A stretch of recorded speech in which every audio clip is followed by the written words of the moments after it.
Agradecemos al ingeniero Salomón Lerner por su brillante exposición. Y vamos a invitar ahora a Fernando Villarán de la Puente, que nos va a presentar la ponencia La urgente diversificación productiva para el Perú. Previamente vamos a leer su hoja de vida. Él es ingeniero industrial de la UNI y magíster en Economía de la Pontificia Universidad Católica del Perú. Actualmente es presidente de SACE Consultores, miembro del Consejo Directivo del Centro Nacional de Planeamiento Estratégico, CEPLAN, miembro del Consejo Directivo del Consorcio Económico para la Investigación Económica y Social, CIES, profesor de la Universidad Nacional de Ingeniería y de la Universidad de Lima. Es consultor y conferencista internacional.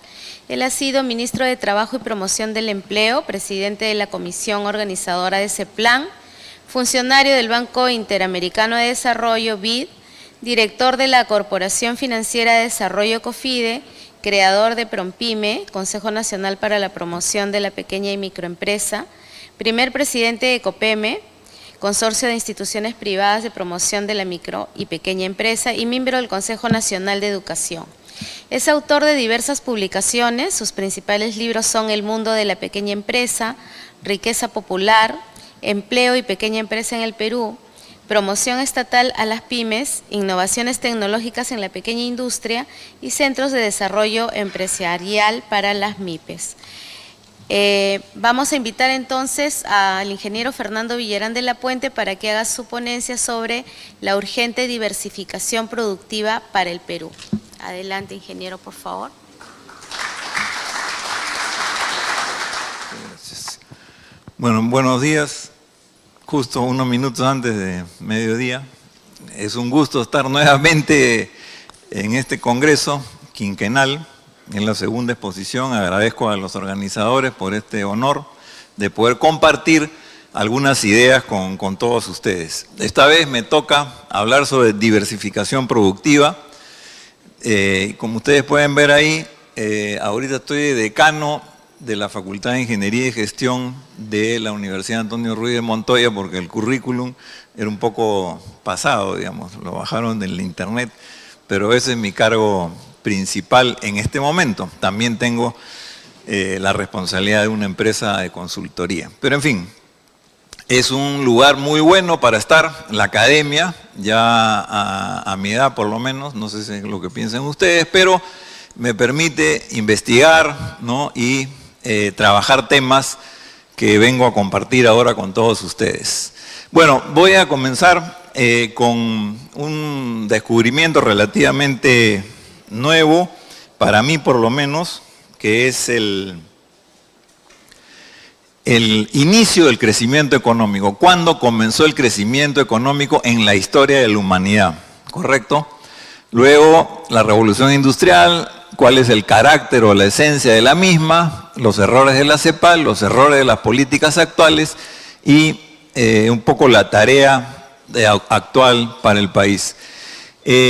Para responder esta pregunta, he trabajado básicamente estos textos que no me los enseñaron en la UNI en la década de los 60, tampoco en la Católica en la década de los 80, sino que los he recogido después, ¿no? Son trabajos más recientes, particularmente de acá este de Angus Maddison, que es probablemente, no sé si uno o el más importante trabajo de historia económica realizado, financiado por la OSD. Pero también hay otros como el de Robert Gordon para Estados Unidos, este del Banco Mundial sobre innovación y uno de Robert Vogel, un poquito más antiguo, pero también muy importante, sobre este mismo tema de las historia económica, ¿no? Este es el cuadro de Angus Maddison. Aquí ven, en el año 0, casi todas las diferentes continentes estábamos bien parejos en cuanto al ingreso per cápita. Primera noticia, digamos, ¿no? O sea, estábamos igual en Europa, Estados Unidos, Japón, que eran los países desarrollados, y también Latinoamérica, etcétera. Entre el año 0 y el año 1000 prácticamente no pasó nada, más bien retrocedió el mundo económicamente y recién comenzó a moverse a partir del siglo XVIII, XIX, hasta el 2000, en donde sí ya comienzan a verse las diferencias. Esto lo podemos ver en un indicador fundamental que es la esperanza de vida. Este cuadro tampoco lo conocía, también es de este texto, y es 24 años en la antigüedad, 24 años en el siglo XV, 33 en el siglo XVI, en Francia en el siglo XVIII, 24 años, o sea, la población antes de la revolución industrial sencillamente no vivía, no era que estaba mal, no podía. ¿Cuántos acá tienen menos de 24 años? Todos estaríamos muertos, ¿no es cierto? Por supuesto, ¿no? Tuvimos la suerte de vivir acá, en esta época. Seguimos. Claro, hay muchas causas, pero principalmente económicas. Hay guerras, ¿no? Por supuesto, enfermedades, pero lo principal era la explotación de los esclavos y de los siervos, ¿no es cierto?, que los hacían trabajar hasta morir, ¿no es cierto? Bueno, aquí está en este cuadro, puesto en este libro. Yo siempre les pongo acá todas las bibliografías, la mayoría de lo que yo pongo se puede bajar del internet. Es dramático. Esperanza de vida desde el año 0 recién comienza a subirse en el siglo XVIII y siglo XIX. Esa es la realidad, es un quiebre total, o sea, no es un cambio cuantitativo, ¿no? La visión de los economistas es que el cambio es gradual, no, esto ha sido un cambio radical, ¿no? Y esto es, acá está la revolución industrial.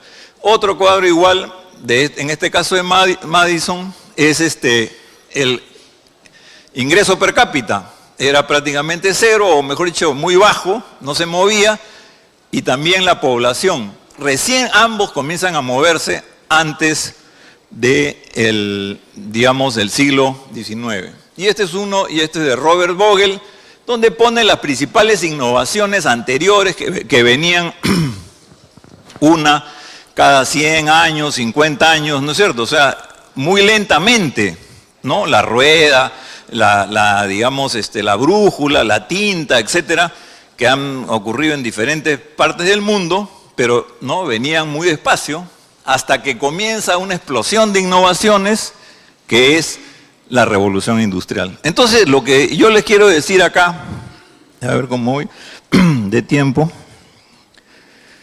lo que les quiero decir es que el evento de la revolución industrial ha sido radical, ha cambiado la historia de la humanidad y ahora hay que revisarlo. O sea, ahora se le está ninguneando a la industria y a la revolución industrial. ¿Cuál es su verdadero carácter? Comenzó en la industria textil, ¿no? En las maquinarias de los telares, ¿no? Quizá la principal y más importante es la lanzadera de Kay, pero han habido decenas de otras innovaciones en lo que es el tema de los telares. Luego vienen las máquinas de hilar, ¿no es cierto? He puesto solamente una, pero ha habido múltiples versiones. Esto, llevó a la máquina de vapor para mover, todas esas maquinarias, que tuvo repercusión en el sector metalúrgico y en el propio sector minero, donde se aplicaron las máquinas y pudieron, sacar mucho más hierro y carbón, que eran los dos elementos claves. O sea, la revolución industrial, y eso es lo que quiero decirles, esa es mi conclusión, ¿no? Es en realidad una explosión de innovaciones tecnológicas. Esa es la definición. Una explosión de innovaciones tecnológicas. Antes de la revolución industrial, cuando hemos visto todos estos cuadros, en el siglo XVI se descubrió América, ¿correcto? Se hizo rico España, se transportó cualquier cantidad de oro, metales preciosos, pero no pasaba nada desde el punto de vista de la esperanza de vida y del ingreso per cápita. Recién comenzó a pasar con la revolución industrial. Antes de la revolución industrial había capital comercial, por supuesto que había capital comercial, se comerciaba de todos los países. Había capital financiero, había capital financiero. Había mercado del siglo XI, por lo menos en Europa. O sea, todos estos elementos estaban, ¿correcto? Había minería desde la antigüedad. Lo nuevo son tres elementos: industria, innovación y emprendimiento. Esos tres elementos se juntaron en una época, en un país determinado, Inglaterra, y cambiaron la historia de la humanidad. Eso no sé si lo enseñan, por lo menos a los economistas no se lo enseñan esto, ¿no es cierto? Los ingenieros sí deberíamos tenerlo bien presente. ¿Cuál es la base? Las condiciones, una base común de conocimientos. O sea, la imprenta permitió pues, que se distribuyeran los conocimientos a mucha gente, una competencia entre todos, muchos emprendedores, innovadores, sobre todo las MIPES, ¿no? No había grandes empresas en Inglaterra, correcto. No había grandes empresas, a ver si coincide con mi tiempo. Estamos igual, un minuto a mi favor. No había grandes empresas. Ahora que todos son hinchas de la gran empresa, de las corporaciones, bueno, ¿cuántas grandes empresas habían en Inglaterra de fin del siglo XVIII? ¿Cuántas? Cero, ni una. Todos estos nombres de todos estos innovadores son pequeñas empresas, ¿no es cierto?, que tienen una gran habilidad y que han desarrollado estas innovaciones, después el capital entró a la industria más o menos 50, 60 años después, cuando comenzó ahí, digamos, la producción en mayor escala y las fábricas, propiamente dicho, con miles de trabajadores. Pero eso es otro cuento. El mercado interno en expansión y externo y disponibilidad de capitales. ¿Correcto? Se mantiene hasta hoy esta característica de la revolución industrial y la respuesta es sí, por supuesto, es sí. Pero no tienen que creerme a mí. Les estoy proponiendo la lectura de este libro, no sé si lo han leído todos, que se llama ¿Por qué fracasan los países? ¿Lo conocen o no? Sí, ¿no? Ha sido una especie de bestseller.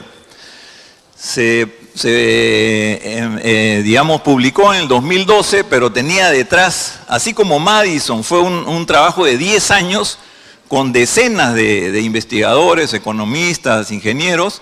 Este trabajo también es de mucho tiempo, de dos universidades claves, el MIT y Harvard, juntos en un esfuerzo para responder a esta pregunta: ¿por qué tienen éxito los países y por qué fracasan? La conclusión es: lo que mueve a las economías es la innovación tecnológica. Eso lo dijo Schumpeter hace tiempo, pero ellos lo han comprobado con 40 países que han investigado. ¿Correcto? Estas son frases de ellos. Lo nuevo sustituye lo viejo, los sectores nuevos atraen recursos que antes se destinaban a los viejos, ¿no? Los grupos poderosos suelen oponer resistencia al nuevo poder económico y así sucesivamente, ¿no? Entonces, estas son citas de este libro. Las razones por las cuales fracasan los países es justamente que los recursos que se generan se quedan arriba, en la élite, ¿no es cierto? Gobernante o la élite económica, no bajan abajo a los que son emprendedores y innovadores. Los países exitosos son los que logran ese círculo virtuoso que ha hablado también mi amigo Edwin al principio, ¿no? Círculo virtuoso del crecimiento, que es la élite, es suficientemente inteligente como para que los recursos bajen a los emprendedores e innovadores. ¿Correcto? Bueno, esta obra es muy importante, este libro, porque tiene nada menos que el aval de 6 premios Nobel. No conozco ningún texto que tenga el aval de tantos premios Nobel, porque los premios Nobel son bastante duros para avalar algún texto, ¿no es cierto? Con las justas algún texto que tiene 6 detrás es bastante, lo cual quiere decir que no están nada descaminados, digamos, ¿no? ¿Cuáles fueron los errores de la CEPAL? Y por eso es que es una explicación por qué no hemos tenido industrialización en América Latina. Una de las explicaciones, pueden ser varias, pero ¿cuál es mi hipótesis? ¿No? Se protegió la economía, se dependió solo del mercado interno, ¿no? Fue una imitación mecánica, se importó maquinaria, equipos. Al crecer la industria, crecieron las importaciones y se produjo lo que los economistas llaman, y ahí sí tienen razón, no en todo están equivocados, ¿no es cierto?, el estrangulamiento externo, ¿correcto? O sea, crecía la industria, pero crecían las importaciones, pero no había divisas para comprar, ¿no?, la maquinaria y los equipos y los insumos, y se trancó el proceso, ¿correcto? ¿No? Pero ellos en realidad no entendieron que el secreto de la industrialización y la revolución industrial es la innovación tecnológica. Nunca la buscaron de esa manera tan directa. Era como, hagamos lo mismo que han hecho los países desarrollados, tengamos industria. Pero la esencia de la industria no es máquinas y equipos, sino es la innovación. Eso lo saben ahora y lo han entendido los coreanos y los chinos y los otros asiáticos que están desarrollándose. Los 4 tigres asiáticos superaron ese problema porque comenzaron a industrializarse con exportaciones. O sea, superaron la trampa, el estrangulamiento externo. Pero también descubrieron que la clave era la innovación, ¿correcto? Ahí les pongo uno. Además de la industrialización era educación con calidad, exportaciones, inversiones en ciencia y tecnología, planeamiento. Esos son los elementos que explican el éxito. Los errores del neoliberalismo, ellos dicen esto, ¿no? Todos los sectores son iguales, ¿sí o no? ¿Eso lo he inventado yo o lo escuchan? Cualquier sector puede liderar en la economía. Eso es absolutamente falso. Lo dijeron en Estados Unidos. El sector financiero puede liderar Estados Unidos. Y por eso se metieron hubo la crisis financiera del 2008. Hoy día, los que levantan la economía norteamericana son los Elon Musk, ¿no es cierto? Los innovadores, el Silicon Valley. Y los financieros son los que atrasan, pero como Estados Unidos es una sociedad muy diversa, digamos, muy compleja, los buenos superan a los malos, digamos, ¿no es cierto? No es el caso de los chinos, que casi todos son buenos y por eso es que está creciendo a un ritmo mucho mayor, digamos, ¿no? Ahí, el otro día presenté, China está poniendo patentes, 1.400.000 patentes al año, contra 600.000 de Estados Unidos, más del doble. O sea, eso nos indica cuál va a ser el futuro, digamos, de estas naciones, ¿no? Bueno, dicen que el sector privado y el mercado bastan, el Estado es un mal asignador de recursos, el Estado no debe jugar ningún papel. Todo esto obviamente no lo he inventado yo, ¿no? O lo estoy inventando, o no lo han escuchado antes, ¿no? Por ejemplo esto, la industria no es importante, la mejor política industrial es la que no existe. Muchos lo han dicho y lo siguen repitiendo, ¿no? Es un error garrafal, por supuesto. Por eso es que estamos ahora metidos en exportación de materia prima sin avanzar en los otros campos del desarrollo sostenible. Países con políticas neoliberales son los que se están quedando y estos son los que van a prevalecer. Yo le llamo heterodoxas. He puesto acá un país que va a ser hasta provocador para ustedes. He puesto a Chile, ¿no es cierto? Como heterodoxo, porque aquí lo presentan como el ejemplo de la apertura de los Chicago Boys. No, yo le pongo solamente esos 3 casos. Codelco, la mayor empresa exportadora del mundo de cobre. ¿De propiedad de quién es? Del Estado. ¿Por qué no la privatizaron?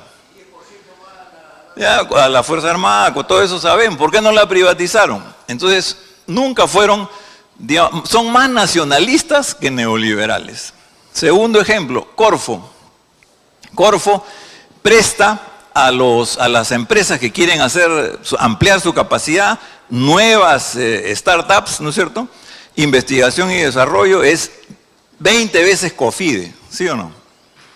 Alguien le dice algo a COFIDE, nosotros, tú has sido director, creo, ¿no? De COFIDE también. Cada vez que pedíamos más plata para prestar al sector industrial, para prestar por innovación, en MEF no hay, ¿no es cierto?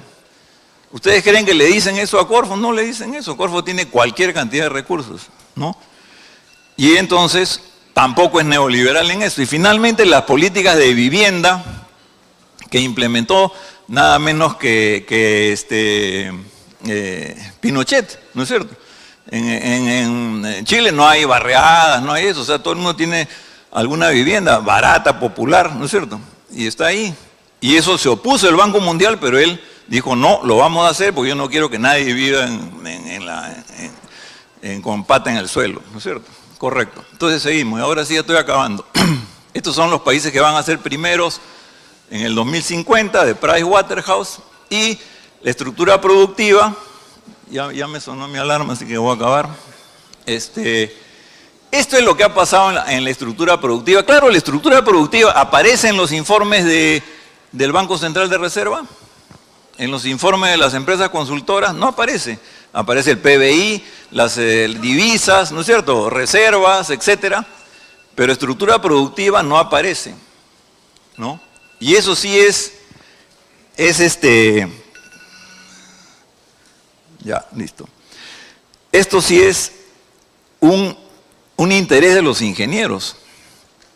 Nosotros tendríamos que lograr que estas estadísticas se den cada mes, igualito que se dan del PBI. Bueno, ¿cómo va la estructura productiva? ¿Cuál es la situación? La minería de hidrocarburos era 4.7 en el 90, ahora es 16% del PBI. ¿Correcto? ¿Cuántas veces? 4 veces. Sector financiero 1.8 y ahora es el doble. ¿Correcto? Todo el resto de sectores son menos. O sea, en realidad, ese es lo que ha cambiado productivamente en el Perú en estos 20 y tantos años, son, digamos, esos sectores. La industria, por supuesto, ha caído, ¿no es cierto? A 14, ahora creo que estamos en el 12%, ¿no? Mientras que los países desarrollados sí tienen una estructura diferente.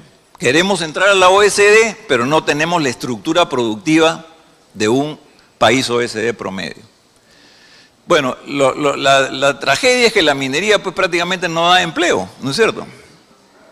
Por eso es que tenemos todas las variables macroeconómicas, hay crecimiento económico, divisas, impuestos y todo, pero no hay la variable social, el empleo.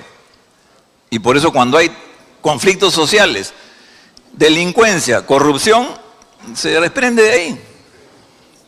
Algunos estarán contentos con los logros macroeconómicos, yo personalmente no. Necesitamos logros sociales también, y solamente actividades, como la industrial, que al mismo tiempo que es moderna e innova, también genera empleo. Eso no se dice, ¿no es cierto? Correcto. Bueno, esto de las exportaciones, también han aumentado las de recursos naturales y nos hemos vuelto un país primario, ¿no? Ahora somos un país minero, algunos estarán orgullosos, yo personalmente no estoy orgulloso. Nosotros somos un país megadiverso. La minería, bienvenida sea, hay que invertir todo lo que sea necesario, pero no lo podemos hacer a costa de abandonar prácticamente al resto de sectores y principalmente el industrial.